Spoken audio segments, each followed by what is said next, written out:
Boy, oh boy, do I have a fantastic video for you today. No, it's not about the M2. And no, it's not about the Z3.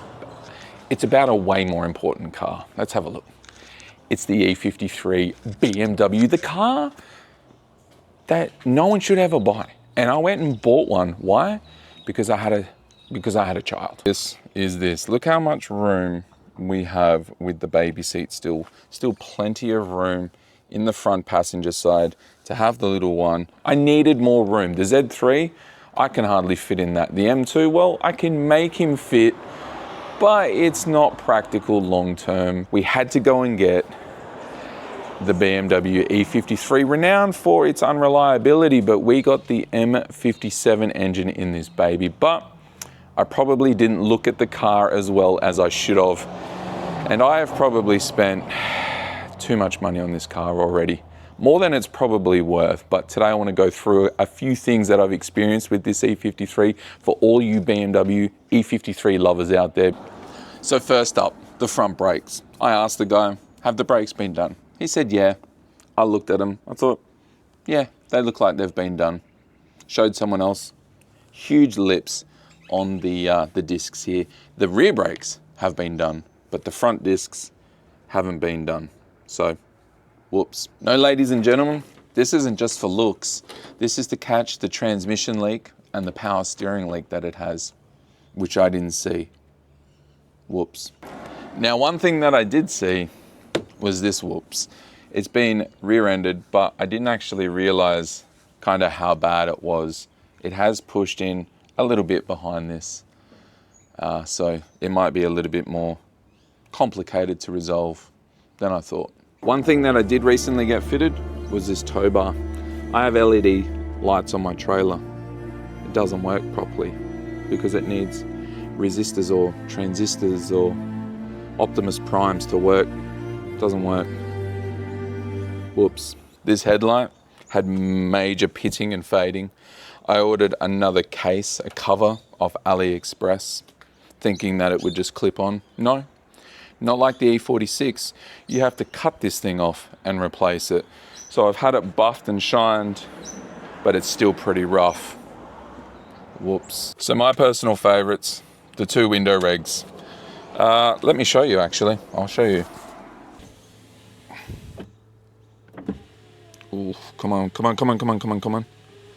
Okay, that one worked. Sometimes it doesn't want to go up and you just get your palm and yeah, you sort of push it up. This little slidey cubby hole, didn't see that. That still works, but she's a bit tired. Got another one, didn't realize how hard they are to replace, but she sort of still works. The cup holders don't actually fit two cups properly because, well, you can see how close they are together. You can't really fit two cups in there. This moonroof is totally and utterly amazing. Look how cool this thing is, man. Hang on. Look at that. How cool is that? Whatever you do, don't tilt the thing because it probably won't come back. The other thing with the sunroof, what I worked out, I left the car out in the rain, could hear water sloshing. So that was good as well. Whoops. So when I bought the car, the struts were broken. I got some off AliExpress, pretty cheap. They're only about 15 or 20 bucks, but you don't want to be going spending genuine. I've recently done a full service and got the K&N filter and left the side housing off. That's pretty cool. Gives you some turbonizers and some whooshes. Also had someone do an EGR delete, which is pretty cool as well. As you can see here, I do have the power steering leak, but I think that it is this cap. There is an O-ring on this cap that I think has failed. Tried to get a new O-ring, cannot get new O-rings for these ones. So I've got a new cap on order. So hopefully that is a relatively simple and straightforward fix. We had a coolant leak at this. We've snipped that up and that seems to have fixed it. So far so good. We did a full inlet clean as well. There was a lot of buildup and carbon buildup on the intake, which I'll try and add a photo in so you can see exactly what I'm referring to. But apart from that, we did notice a bit of coolant, you know, sort of dried up coolant around here. But so far so good, and it's holding pressure. We have also put in a brand new thermostat. Didn't realize how expensive a genuine thermostat is from BMW, so whoops.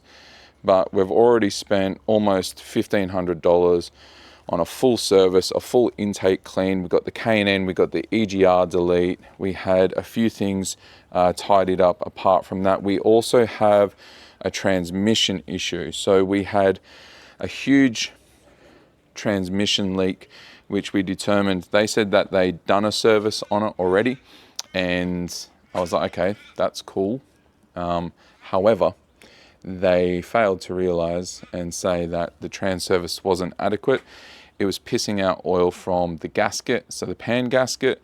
So that's all been redone. We did every other seal in there as well, but we still have an issue with the transmission. You see, we've reset all the adaptions for the transmission, and it still clunks when it drops from second to first gear when coming to a slow stop. So we're not quite sure what's causing that, whether it's solenoids or the valve body, but it's had all the proper fluids put through it. We've got genuine fluids, genuine everything, and it is still doing it. So if anyone out there in YouTube land knows how to fix it, let me know, because we are fresh out of ideas. Unless we do like a full overhaul on the transmission, which will probably cost more than the car is worth, I would assume, but let's do it anyway if it's really a problem. We're not gonna worry about that. What else is wrong with it? Not much. Apart from getting rear-ended, the headlight, the thermostat being stuck open, the massive transmission leak, the window regulators, the sunroof not working, not being able to tow an LED trailer properly, the front brakes. Apart from that, it's fantastic.